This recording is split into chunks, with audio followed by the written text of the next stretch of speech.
My name's Simon. And welcome to today's webinar, which we've snappily titled At Your Service Mesh. And I'm just generally going to be talking about all things sort of service mesh related, a bit of a dive into what they do, what they can do for you, things like that. So we're going to start off just with a quick introduction about myself, so you get an idea of sort of who I am and what I've done. So I've been working in the IT industry for now, I think it's around about 9 years or so. And I initially started out working for a hosting provider, small place in the UK. And then about 2.5 years or so ago, I moved to Giant Swarm as an SRE. And since I've been here, I've worked initially in the managed apps team, which was where I got my exposure to service meshes in general, you know, talking to customers about them and helping them with their deployments of them. And then more recently, I moved to our on-premise Kubernetes team, where we deal with all the hard stuff like storage and networking, which the cloud providers like to hide from you for good reason as well. And as Tommy said, you know, I'm interested in the sort of reliability of distributed systems, and you know, I want to make everything I work with as reliable as possible, because I mean, it's literally in my job title as a site reliability engineer. And so for me, the concept and ideas of a service mesh is something I'm extremely interested in, I think I'd say. So, so today, like the kind of idea behind this webinar, it's sort of to talk about service meshes and just generally sort of to evangelize the concept of them, I guess. I'm not sort of trying to sell you on any specific service mesh here or any particular one. It's more just to sell you on the idea of them and what they can do for you, and like the benefits they bring to your organization, and you know, the people who are using them. So today's agenda, it's kind of a rough outline of what I want to look at with you. So first off, we're going to talk about just generally the concept of a service mesh. I'm not aiming to go too in-depth or technical with this, but I do want to give you some sort of background knowledge if you're not already comfortable with them, because then it means that some of the stuff that I'm going to throw at you later on isn't going to go too over your head. So apologies in advance, though, if you do already know what a service mesh is and you're comfortable with it. So following that, going to talk about whether you actually need a service mesh, and the answer to this is kind of somewhat based on my opinion, but also based on our learnings that we've had at Giant Swarm over the years with customers and helping them. And then so after that, I'm going to sort of look a bit more in depth at how a mesh can help you. And the idea being that hopefully what I talk about there will back up my opinions as well. So after that, we'll take a quick look at a comparison between Linkerd and Istio, which are sort of two of the bigger meshes out there. I'm not looking, again, as I said, to sell you on either one of them, but the idea is to sort of compare, contrast, so you can sort of see, you know, a bit of, you know, what's the difference between them, which one may work for you. And then kind of all being well, I'm going to aim to end with a demo that I set up earlier. I'll share my screen and show you around just some of the dashboards so you can see the things that you get from a mesh for yourself, and it's not just me talking about them. So that's kind of what we're going to look at. So first off, cover exactly what a mesh is. As I said, not too much detail, but you know, you need some architectural ideas so that we can go a bit deeper later on. So this is, as you can tell, a pretty basic pared down representation of a pretty basic cluster. I've removed all the stuff that we don't really need to care about here. And although what we're talking about here, service mesh, is all about networking, the network plugin that's used in a cluster doesn't really matter. So that's also removed. There's no consideration as to whether we're using Cilium or Calico or anything like that, because they're all much the same as far as we're concerned. And so generally speaking, it's a pretty vanilla Kubernetes setup. There's nothing too fancy going on here. Gray boxes are representing individual pods.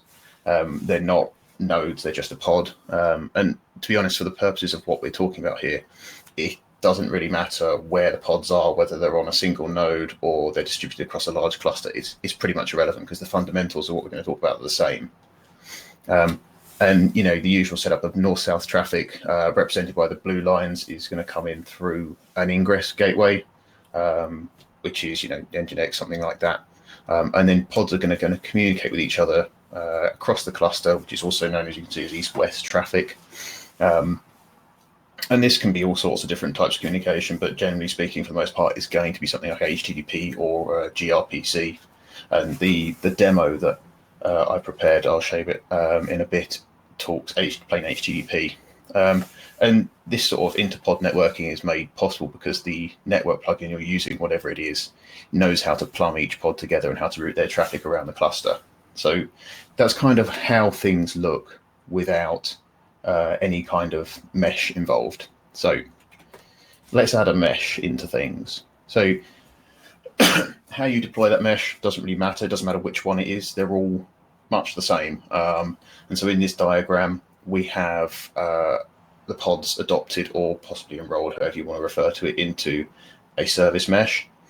And in this case, again, we're still talking the pods as the grey boxes, but as you can see in this case, each one has a proxy involved in it now. And so meshes are generally made up of two main components, or maybe groups of components would be a better way to word it. These consist of your data plane, and that's going to move traffic around the cluster. In this case, I said the proxies, and the control plane, which is responsible for sort of an overall orchestration of the data plane and programming it. And so, as you can see, proxies, as the notation says, sort of tend to follow what we call the sidecar deployment pattern.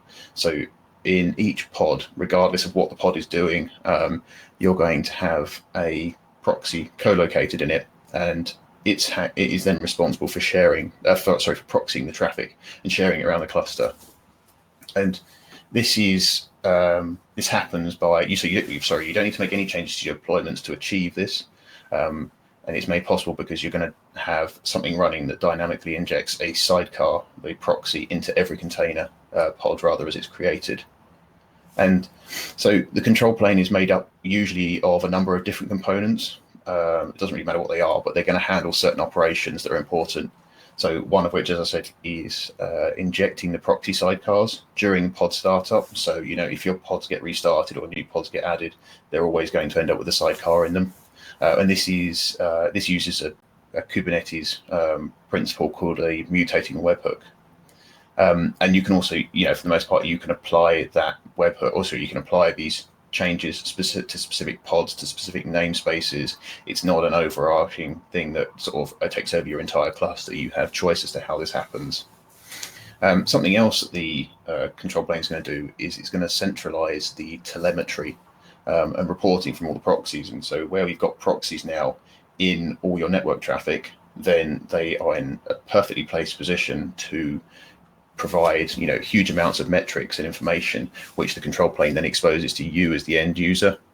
And the other thing they're going to do here is to look after the control plane rather is going to look after sort of TLS certificates, which are used to encrypt all your traffic, and it'll deal with things like their issuance and rotating them when they're going to expire, stuff like that.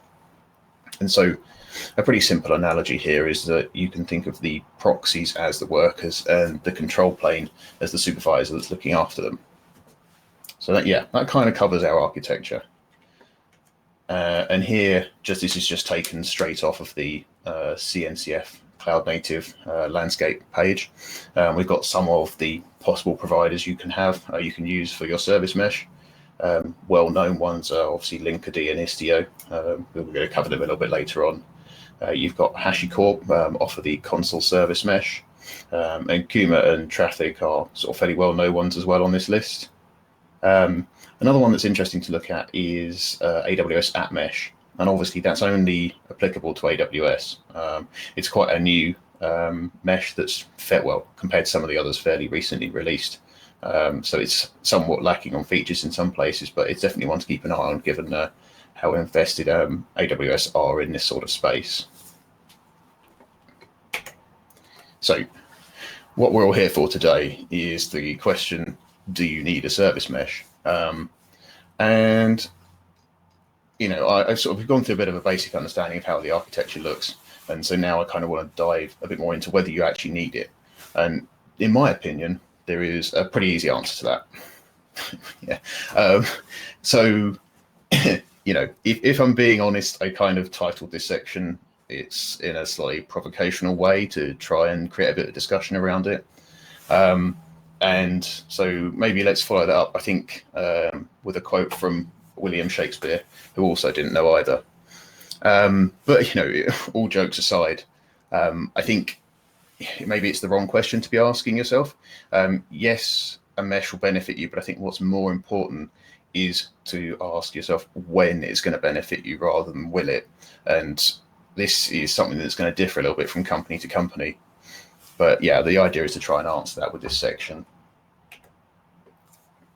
So kind of here we've got a three-stage journey, if you like, and this is something that this sort of flow of where we move through here is kind of something that we've seen time and time again over the years with our customers at Giant Swarm, and it's pretty common going through the when an organization adopts Kubernetes to go through this kind of flow and as to where they are. And so we start out on the left-hand side there, say day one, and you start out, you've never deployed Kubernetes before, and you play around, you trial and you experiment, and regardless of whatever provider you're using in this case, you will probably build some clusters. You'll run them for a bit, learn some stuff, tear them down, rebuild them again, but you're going to build them better because you've learned something this time. And this cycle tends to go on for a while until you kind of got to the point of being happy with your sort of general management of Kubernetes clusters. And then you get faced with all these new things you've got to learn. So you realize there's a hell of a lot here to learn. And so you end up looking a bit like him. And I'm sure we all know that feeling. We've kind of all been there with different technologies. It may not be Kubernetes that did this to you, but there's been something at some point in your career where you stopped and gone, wow, there's a lot to learn. And I definitely remember the first time I built a Kubernetes cluster and had a poke around under the hood. And I realized, it's quite an uphill struggle to some extent. And it is worth noting here that all these resources that are listed here, they're just a dump of the standard resources that are given to you in a vanilla Kubernetes 121 cluster. There's nothing fancy or special in there at all.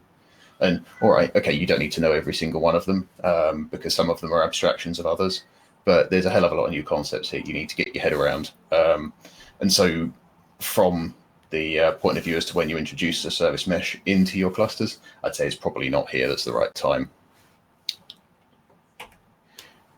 So we're going to move on to stage 2 or day 2 in this case. And for me, this is kind of when you are, feeling a bit more comfortable with Kubernetes. You've got more of an idea as to what you're doing. And you might be doing slightly fancier things like you're going to be auto-scaling your clusters and your resources, depending on your load. So maybe you're using horizontal pod autoscalers or cluster autoscaler. And maybe you've implemented some decent monitoring of Prometheus, or you're using operators to manage resources, and possibly even using Prometheus operator to manage the Prometheuses. And also from a policy perspective at this point, you are probably deploying your workloads with the recommended best practices. And by that, I mean you are, say, implementing things like liveness and readiness probes, setting resource requests and limits on your deployments, maybe using RBAC and possibly network policies and pod security policies. And so just generally getting a bit more comfortable with things and a bit more digging a bit deeper in. And now you kind of look like this guy. And so depending on the size of your organization, you can start thinking about adding a service mesh in here. And it really depends on how far you are planning on taking your usage of Kubernetes and what you want to do with it in the long run. And even if you don't plan to start running a mesh in production at this stage, then I think it's still a good place to start thinking about it and maybe experimenting, playing around, getting ahead of the curve with it a little bit. So, okay, so we've done day 2 and we're on to the third stage of things. And for me, this is kind of where a service mesh really shines, where it really comes into its own. And this is, for me, it's kind of the time when you're really starting to build out your platform, as I titled it, augmentation. And you're using the power that Kubernetes gives you and moving away from just the default stuff that comes in a cluster and really extending the platform out to build it out to suit your needs. And building on top of Kubernetes as the platform, as Kelsey Hightower likes to say. And this can be things like CI/CD pipelines, like you're talking about something like running like Tecton, or maybe you're looking at serverless, something like OpenFAS, or doing the whole self-service application stuff through GitOps using something like Argo CD. And you kind of when you're at this stage, because you can look at this page, which is the main CNCF landscape page, and you're not overwhelmed by it. It's not too much of a shock. And so to sort of sum that up a little bit, for me, just step back, start one slide. We're kind of looking at, for me, between day 2 and day 3, that's when you really start thinking about a service mesh, and that's when it's really more valuable to you. So kind of now we've talked about what it does and when you should use it, we really sort of dig in a little bit, and hopefully at this point we understand when, or say, obviously it's my opinion, we understand when it's a good idea to be adopting a service mesh, and hopefully now if we talk about what they can do for you, I'll give you a bit of insight into what they can do and how it's going to help you and how it's going to empower your teams, and hopefully it will sort of back up some of the assumptions I've already made. So something that gets talked about a lot is the observability trifecta, or the 3 pillars of observability, and I want to talk a little bit about how a service mesh will fit into this structure. So observability is generally defined as the ability to measure the internal state of a system by examining its outputs. And this is where the trifecta comes from, because it's a good way of splitting the overall topic of observability up into smaller, more distinct areas. And as you can see, these are tracing, logging, and metrics.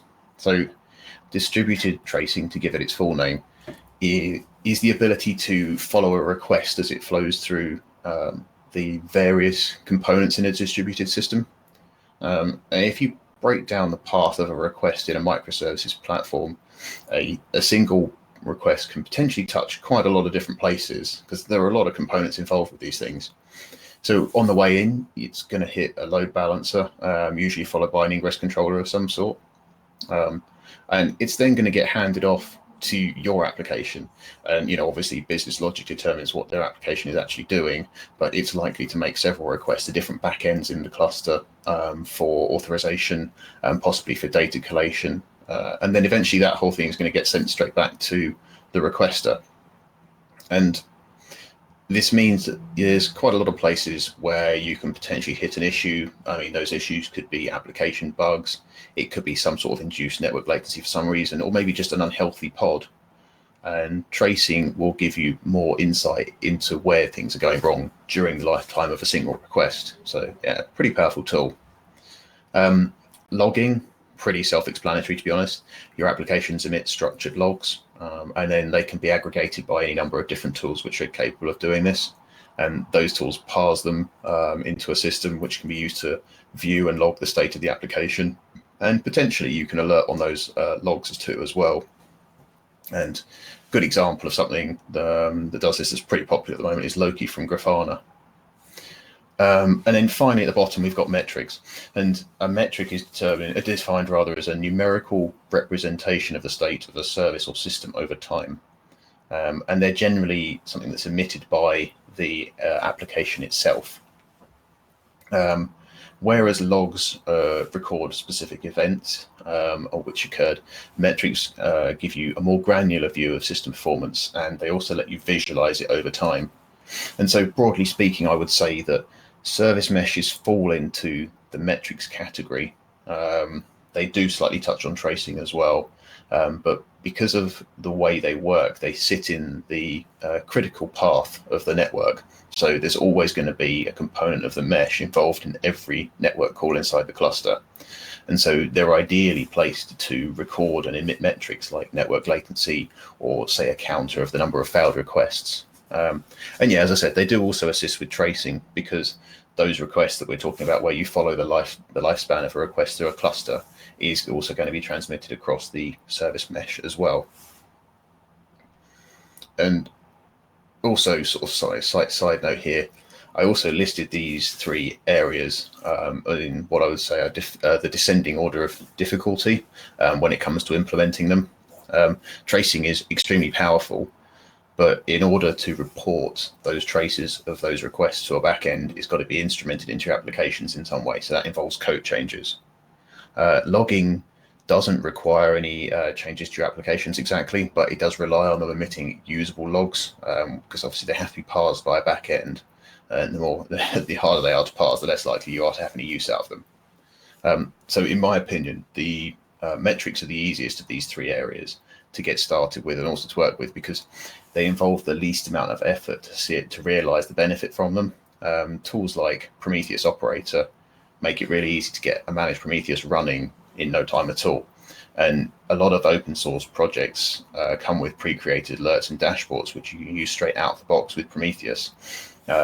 And so to add a mesh, to get the metrics from a mesh, it's just a case of bringing the mesh up and telling it where Prometheus is, and that's it. That's all you've got to do. So let's move on and talk about a little bit more in detail about what you actually get from a mesh and the more specific things about it. I'm going to start at the top here with the observability section, and I'll go clockwise round. So as I mentioned when I was talking about observability, meshes give you more insight into the state of your system than you get directly from your applications themselves. And this isn't to say that you shouldn't emit metrics from your applications, but rather that the 2 of them complement each other. And say, take an example that your application exposes a count of the failed connections that it makes, then that metric tells you there's a problem somewhere, but it doesn't tell you where it is. The mesh, if that application is running in a mesh, then that mesh can tell you which target pod is misbehaving to cause those failed connections. And some of the metrics that you get from a mesh, completely independent of the applications, are things like, so the request success rate, which is quite often expressed in the last few minutes worth of data as a sliding window. You get the amount of traffic between services, which is generally expressed as requests per second or RPS. And this is quite often supplemented with the count of successful requests per second as well. And you'll also be able to see request latency between your pods, which generally gets split into percentiles, which is really, really useful for catching outliers. Because meshes generally are application and protocol aware, they're also able to give you even more granular information because they understand what's being sent between the pods. They're not just passing traffic. So they can tell you, for example, how many 503 errors a pod has experienced. And so then talking about security, the big selling feature for me of a mesh is the way it makes it so easy to encrypt all your east-west, so your inter-pod traffic in a cluster. They give you automatic mutual TLS. And so this means that your applications, or rather the proxy sitting in front of them, know that they are talking to the right service and they can verify it. And then on the other end, that remote service knows that the request originator is also who they say they are, because it's all done on certificate authentication. And meshes quite often implement authorization policies. So you can kind of think about these as maybe a sort of a firewall. A good way to start is to create a default denial policy so that everything in a mesh is denied from talking to everything else. And then you can add more fine-grained policies later on, which will allow the related services to communicate with each other. So meshes also introduce much more flexibility when it comes to talking about communication resiliency inside your cluster. Because they are protocol aware, as I said earlier, they can understand the content which is being sent between pods. And so they're able to implement things like configurable retries and timeouts, which massively helps cut down the number of failed requests you get. And they also impose rate limits to ensure that pods aren't saturated. And if a pod is responding with too many unhealthy status codes, then you can also use what's called a circuit breaker, which will remove the pod from the pool of available pods entirely. And this works even if Kubernetes liveness probes think the pod is healthy, because at this point the mesh is in control of the traffic and where things are being sent, not Kubernetes itself. So talking about load balancing, meshes definitely give you a lot more control over load balancing between the services inside your cluster. We're talking purely inside, not inbound load balancing at this point. So the standard Kubernetes service is pretty basic in its load balancing implementation. When a request comes in, it's basically just using a round-robin scheduler to send traffic to the next available backend pod, which it knows about, which is one of the most simple algorithms it can use. So this works fine as long as the backend pods are healthy, but if they've got intermittent failures, then this is going to impact everything which talks to them. Maybe they're being affected by an upstream service behind them or something like that. And meshes generally provide more intelligent load balancing between your pods, and they let you do things like, for example, least request routing, where the mesh tracks the number of open connections to each backend pod, and it tries to spread new connections across the least used pods to ensure that no single pod is saturated. You get consistent hashing, where the backend pod is determined based on certain information in the request. And this usually tends to achieve much the same result as the least request routing, so spreading things out quite nicely. You can get a bit more intelligent with things like latency-aware routing, and this is where the proxies avoid sending traffic to backend pods which are taking too long to respond. This can be due to any number of factors. Maybe the pod that it's talking to is in another availability zone entirely, so a decent distance away as far as the network is concerned. And so, also speaking of availability zones, meshes can be topology aware. They can take hints from your cluster architecture, and then they can avoid sending traffic to further away pods, physically further away pods, that is, and they'll obviously try and favor pods that are local to them. And going even wider than that, if you're running services across multiple clusters, then a mesh can usually be configured to favor pods in the local cluster alone. And so, sticking with sort of the network control in general, just looking at routing, because the mesh has complete control over where that traffic is going, it offers features like traffic shifting, also known as traffic splitting, which can be used to enable canary rollouts of a service. So this works by sending a configurable percentage of traffic to a new set of pods, which allows you to see how it behaves before committing to the full rollout of the new pods. And a related but slightly different feature is traffic mirroring, where the mesh will send a copy of the live traffic stream, so everything that's coming in, to the new service. And this, you can use this to test the application before you commit to rolling out to your end users. And then finally, the last point, meshes build on top of the concept of the Kubernetes custom resource definition. If you don't know what that is, it basically allows you to extend the resources that Kubernetes understands about, and then you can run applications in the cluster that reconcile them and do things with them. So this introduces new resources, and it allows you to control a fair amount of the feature sets which I've just been talking about in this slide. This is pretty important because it's going to empower your users to configure these features for themselves. Gone are the days when a developer might need to open a ticket to the network team just to make a firewall change to get a port opened or something like that. And to give you an example, one development team may choose to use canary rollouts via traffic shifting, whereas another team might choose to go with traffic mirroring. It depends what suits them really at the end of the day. And the point is, though, the most important bit is they can do it themselves using the same interface that they use to define the deployments that they're actually rolling out. Everything gets done through the Kubernetes API, which is pretty powerful, one tool that does everything. So I'm aware there's a lot of stuff in that last slide. I've said a lot of words, thrown possibly some pretty alien concepts at you. So let's try and put that into perspective, maybe from a perspective of a fictional company, which I've imaginatively entitled Big Corp. And we're going to have a bit of a look at them. And just to give you a bit of an idea as to what the sort of people I'm talking about. So Big Corp is your typical large company. They've got lots of products, they've got lots of offices and lots of different teams doing different things. And because of the size of this company, you tend to find in these places that employees are fairly siloed. They have their areas of expertise they deal with all the time, but they don't have a lot of exposure to things outside of them. And so, for example, you certainly wouldn't expect a developer to be looking at tuning kernel parameters, whereas, in a startup, for say, things are maybe a little bit more fluid. So let's take a look at the developers and how a mesh is going to help them. And I'd say that a mesh really decreases their friction with working with the platform, and it frees them up to spend their time working on other things, which may be product enhancements, new products. There's all sorts of things they could be doing. And I say this because for the most part, with a mesh in place, they don't really need to think about building any any network logic into their application. The mesh is going to handle stuff like latency-aware routing, load balancing, backoffs and retries. And this is all stuff which otherwise they would have had to implement and instrument into their code themselves.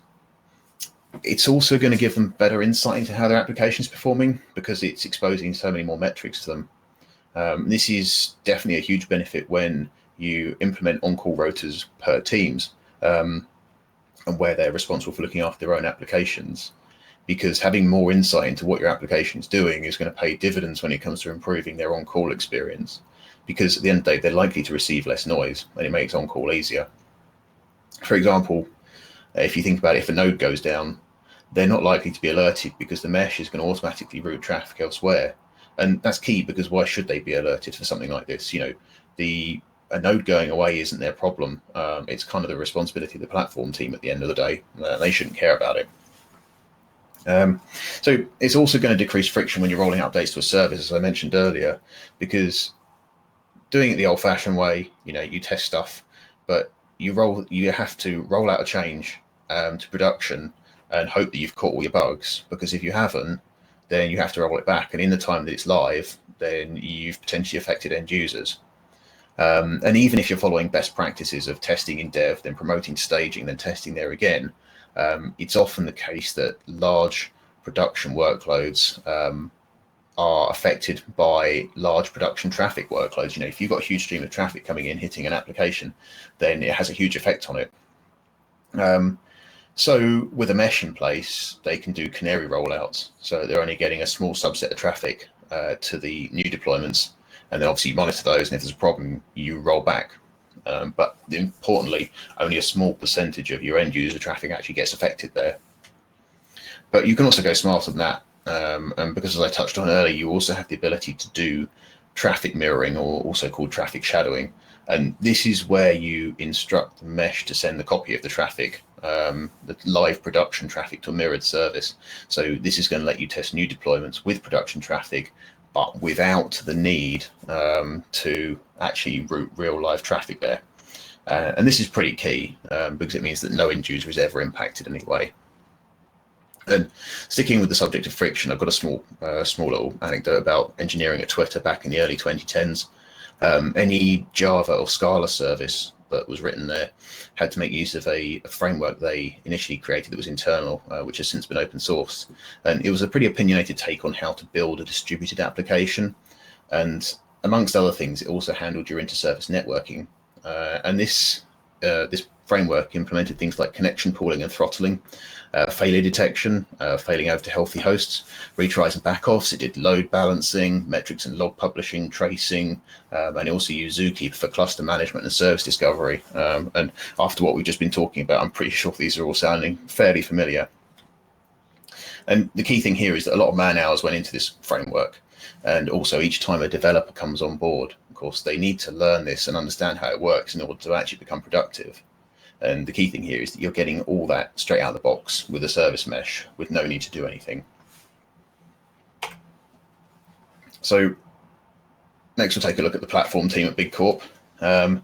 So they're obviously, big corporations tend to have security teams. So in this case, we're going to assume that they've mandated that all interpod communications need to be encrypted. And so without a service mesh in place, the platform team are going to need to analyze all the traffic that's going on inside the cluster, figure out which teams need to implement this, and then they need to reach out to them, talk to them, ensure it gets out of their roadmap. And if you've got a mesh in place, then the platform team can do this all themselves. They can implement these encrypted connections without developers even needing to know or care that it's happening, because they never see it, it doesn't affect them. And so when you do this, you're actually bringing an application implementation detail down to the platform level without affecting anyone who's using it. And this becomes even more of a win when you consider organizations with what they call polyglot code bases. And if you haven't heard that term before, it basically means that you've got a bunch of different languages running inside your cluster. And taking the previous example, if you have several services in different languages talking to each other over HTTP, and suddenly they need to use HTTPS, not only do you need to implement TLS into every app in a different language, but you also need to deal with the potential quirks that different networking libraries are potentially going to introduce. Of course, again, you do this with a mesh, it's doing that all for you. And a universal benefit, and it doesn't really matter which team you're talking about here, is visibility into the cluster, and it's going to be useful for different teams in different ways, though. So the platform team can use it to see the cluster's network health in one place. Meshes are also going to do things like they're going to aggregate network information like bandwidth, and it's going to make finding misbehaving pods or nodes a hell of a lot easier. And sticking with that, it's going to make for easier debugging as well. There's a clever tool in most meshes called what's known as a tap, and this allows you to listen into the traffic stream of a specific resource, which is analogous to sort of using port mirroring in a network switch. So if you ever tried using TCP dump to analyze traffic to a pod to try and figure out what's going wrong with it, then you know that doing this in something like Kubernetes isn't easy. And tap functionality is going to drastically simplify how easy this is. And so finally as well, it's a unified solution for all services. And this is really relevant when it comes to talking about the polyglot code base. As I mentioned earlier, you've got one tool providing the same service across all the services, regardless of what language they're using. And then this is even more important when you're talking multi-clusters, because then they're all doing the same thing underneath. You don't need to look at a different tool depending on which cluster you're looking at. And then finally, at Big Corp, we've got the security team. And so if we think back to the earlier diagram of the mesh architecture, the subject of like north-south traffic encryption, so the stuff that's coming in out of the cluster, was solved a long time ago, and it's pretty hard to do anything with that traffic that's malicious without the end user knowing that someone is doing something with it. But say, for example, a threat actor manages to gain a foothold inside your cluster, and this isn't an incredibly unrealistic scenario because Kubernetes itself, it's got a fairly secure code base and it's had a pretty low number of CVEs given how many lines of code it has. But there are lots of pods out there which are running on top of base images with vulnerabilities which can be exploited. So there's potentially quite a large attack surface available, especially if you couple this with things like RBAC, which isn't well configured, or an internet-facing cluster, then it can make for a potential disaster. And this is kind of where defense in depth is important, and encrypting east-west traffic definitely fits in that, because it makes it a lot harder for a malicious actor to do anything inside your cluster. They can't read the traffic and gain anything out of it. And a service mesh, I'd say it's definitely not the ultimate solution to protect your cluster, but with mutual TLS in place and also pod-to-pod authorization, then you've got another layer of protection, and that's definitely going to make your security team's lives quite a lot easier.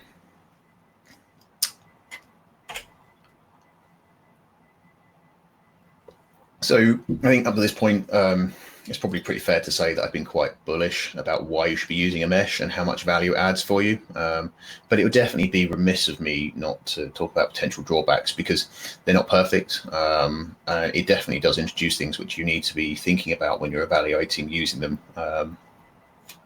So first off, if we're adding a sidecar container to every single pod, then it goes without saying that we're going to be increasing resource consumption across the cluster. And this is something I'll touch on a little bit more in the next section. But the impact on overall cluster usage with these things is usually pretty small. Generally speaking, the proxy components are engineered to be as performant as possible. So this is a cost that realistically should increase fairly linearly with the number of pods in the cluster. So if each proxy, say, consumes 20 meg of memory and you add 10 more pods, then you're going to be consuming an additional 200 meg of memory on top of the pod requirements themselves. And this doesn't sound a lot, but if you're talking 100 pods or 1,000 pods in a big cluster, then it starts to add up. So it's definitely something you need to think about.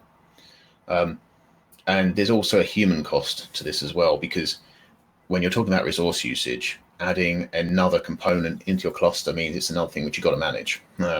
Back when Istio was a lot less polished in its earlier days, it was very, very resource intensive to run, and not easy. And it was quite common to see companies who had like 2 or 3 members of their DevOps or SRE teams tasked with doing nothing but keeping Istio happy and running. And this is definitely much less of an issue now. I should make that point. But you still have to understand the tool you're running because if you're going to run critical services, then you have to understand it. And also because the proxy sidecars they're in the critical path of all network traffic in a cluster, you are going to be adding an additional couple of hops to each connection. If you think back to the mesh architecture you looked at earlier on, each time a connection is created, the proxies need to do things like exchange and verify certificates, and they also need to do things like checking the authorization policies, allow these two pods to talk to each other.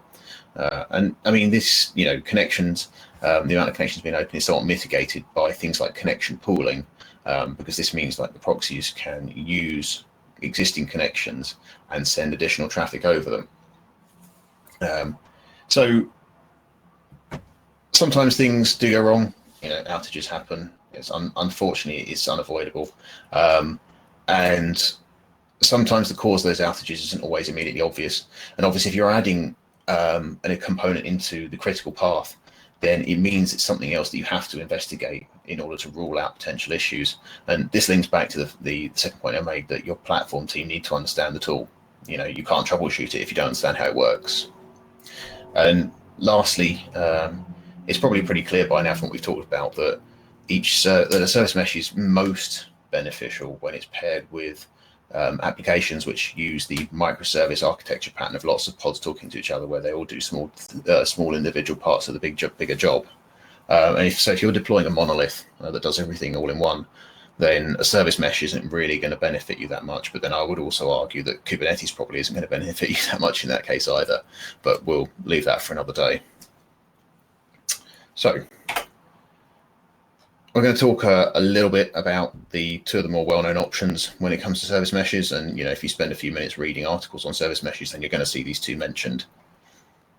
And like any two competing things, you're always going to find people who come down hard on one side of the argument or the other. I'm not looking here to push you towards one specific tool. It's more about showing you what each tool can do. And then, the idea is you should assess those things and figure out which one best suits your needs and your capabilities as an organization. So it's really just a case of weighing up the pros and cons and figuring out which one leads you to the right informed decision. So first up, I want to talk about ease of installation. For me, Linkerd really excels here. They have a command line tool which you can use to configure and install the mesh, and they also provide Helm charts which you can use sort of for the GitOps approach to resource management. Istio also does provide both of these, and plus they also have an operator which you can use to deploy and manage the mesh. But their Helm chart is currently considered alpha, so it shouldn't be used in production. And there are additional security implementations around RBAC and stuff associated with using the operator, which you have to bear in mind. So for these reasons, I kind of put Linkerd a bit ahead here. Another pretty much commonly talked about issue with Istio is the resource usage, especially in larger, busier clusters. So under the hood, Istio is using Envoy as the sidecar proxy, whereas Linkerd is using a Rust-based proxy, which is written specifically for the purpose of this. And there's a good quote I read earlier on, actually, that says something along the lines of using Envoy is like using a Swiss Army knife when you really only want a needle. And that's not to say that Envoy isn't a great piece of software, because it really is. But you're always going to get better performance from a tool that's written specifically for a single purpose. There are a lot of blog posts out there which cover benchmarks between Istio and Linkerd, taking into account things like your network latency and your memory usage. And Linkerd comes out ahead pretty much always, even when Istio is deployed with the tuning guide. So yeah, as far as I'm concerned, Linkerd wins out there. And as sort of a security benefit you get from this as well is that because Linkerd's proxy is written specifically for its single use case, you have a smaller attack area. There's a smaller surface area for vulnerabilities. So it's good from your security perspective as well. So looking at platform support, Istio definitely is ahead here, because not only does it work inside your cluster, but it allows you to extend the service mesh outside your cluster, and you can adopt virtual machines into it as well. It's pretty useful for being able to migrate legacy applications from VMs to Kubernetes, because you can adopt the VMs into the mesh and then perform a gradual cutover of services rather than having to lift and shift the whole lot in one go. Both tools support multi-cluster, and they're both pretty good at it, so both got a tick here. It's a pretty quick one. When you're talking about network resiliency, I put Istio slightly ahead because they both support things like retries and timeouts, fault injections, and latency-aware routing. But at the moment, Linkerd rather doesn't cover circuit breaking, whereas Istio does. And this means that Istio can potentially make more intelligent decisions about what to do with traffic and where to route it when you're talking to unhealthy hosts. I also put Istio a bit ahead when it comes to security, because they both offer your mutual TLS or authentication. They both let you keep your certificate authority outside the cluster, which is security best practice.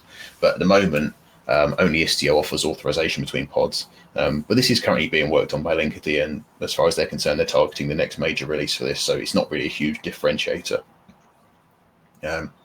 So looking back to the observability that trifecta we were talking about earlier, when it comes to service meshes, we're most interested in metrics and tracing. Both tools offer really rich metrics. When it comes to tracing, Linkerd has support for more backends than Istio, so slightly further ahead, but there's not much in that, to be honest. And finally, we've got enterprise support. Istio was originally created by Google, but more recently they've tried to sort of push the development towards the community, which means consequently there's no single company behind it to provide support. But there are a bunch of different vendors out there who specialize in Istio operations and support. So in contrast, that Linkerd was developed by a company called Buoyant. They also offer support and training, and also a managed cloud offering as well.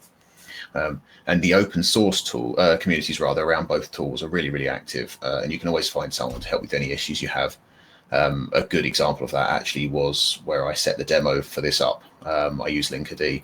I ran into a small bug, and spent some time yesterday talking on Slack, and had it solved within half an hour or so. And it turns out that it's fixed in the next release that's coming out soon. So yeah, no sort of particularly clear winner there. But yeah, that's not really the idea of that anyway. So let's take a look at the demo. So just to give you an idea as to what you're actually looking at, for the purpose of this, I wrote a pretty simple client-server setup. It's very basic. The whole lot, both the client and the server, are less than 100 lines of Go in total, including white space. It's your typical microservice architecture. You've got 3 clients in a deployment talking to a Kubernetes service, which is then sending the traffic to the 5 server pods on the back end. And it's all done over HTTP. There's no TLS involved as far as my pods are concerned. And the important bit here is that the server pods are occasionally faulty. They will, for the most part, respond with healthy checks, but then just occasionally they're going to respond with maybe a 404 or a 503 error.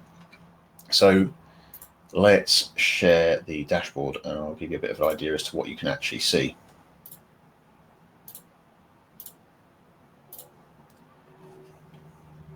Okay, so what we're looking at here is this is the Linkerd main dashboard, and as you can see, there's a few namespaces going on here, but we're really interested in the demo namespace, and you can already see, as I was talking about, that the success rate here is low, or lower than it should be, because my application isn't performing as it should be. Just a quick thing to note here that's interesting is that Linkerd also adds itself into its own service mesh, so you get great insight to how Linkerd itself is performing. So let's go ahead and just drill down quickly into what's running the demo namespace. I mean, this, as you can see, is not the most useful visualization because it's pretty basic as to what we're doing here. But, you know, we can see what it gives us. We have the 2 deployments at the top, one of which isn't looking very healthy. And then we have more or less live metrics of what's going on. We can see things like the success rate, the request per second, the latency of the requests. So we've got a huge amount of information there straight away that we don't have with this mesh in place. And what we can do, as I mentioned earlier, is we can take a look at the tap, and we can apply a tap to take a look at what's going on with the server traffic. So if we run that, what we're seeing here is the tap component of the Linkerd control plane talking to the proxy containers that are in each pod. And because they're sitting there in the path of the network traffic, as you can see, we get live stats as to what's going on. And you can see down the right hand side there's the HTTP status, which is mostly 200s, but then there's the occasional 500 or 404 or 503 that comes through. And interesting as well, you're also seeing for the /healthz endpoint, which is my liveness probe that are configured on the deployment. So yeah, huge amount of information there, which you can use to troubleshoot. And you can also drill down deeper into it and be more specific about what you're looking at. You can go specifically by HTTP methods because, of course, as I said, it understands the HTTP protocol. So if we jump back to here, you'll notice also we've got a little link to Grafana here. So with Linkerd, with the dashboard rather, it connects to Prometheus and also comes pre-configured with a bunch of Grafana dashboards, which we can take a quick look at. And so here we're looking at, this is the demo namespace and everything that's in it. So this is a global success rate for everything running in that namespace. So let's get rid of the client because we know that's working fine and just look at the server. And here we get a bit more information about it. We can see how many things it's monitoring, and you can see all your latencies, how many requests are going through, and the global success rate. There's a bunch of other things that this is going to give us. Most of them aren't particularly relevant for this demo, but as you can see, there's a lot gone into it already, and you get a hell of a lot out of the box. This is just a vanilla deployment of Linkerd, nothing else, just with the visualization plugin enabled, nothing more.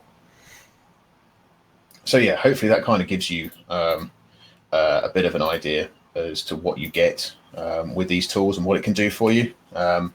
Seemingly that went quite well, so I obviously made the correct sacrifices somewhere. So yeah, that's it's a whistle stop tour. There's a lot more to it than that, obviously, but I don't want to take up too much of your time today. So with that demo, we're kind of at the end of the webinar, which is probably a good thing because that means I don't have to make any more memes. So I want to kind of go over just a quick wrap up of the things I've covered in the last 45 minutes or so that we've been talking. So, like I said, it's my opinion, but any organization using microservices is going to benefit from a mesh. It's just a case of when you're going to benefit from them rather than anything else. And because meshes are application and protocol aware, they really are able to complement your existing metrics. They give you so much more visualization into what's going on in your clusters. And they're going to provide you with vastly more flexibility when it comes to networking and traffic management when you start looking at the traffic splitting or shadowing and things like that. They just give you so much more flexibility and control. And, for me, as I said, a huge benefit of this is you're encrypting all your east-west traffic, and you're doing it in such a way that you don't have to affect end users. It's just there. It works. But, of course, as I said, we kind of need to mention that these things are adding much more complexity into a cluster, and they're going to consume resources, whether it's compute or man hours. And so that is definitely something you have to sort of budget for when you are considering these things. So with that, we've reached the end of today's webinar. So I want to thank you all for being here. I hope that this has been somewhat informative and that you learned something new, even if it's just that I have a terrible sense of humor. If you've got any questions, please do stick around afterwards, or feel free to reach out to me on Twitter or via email. More than happy to talk about anything you want to talk about. Thank you very much.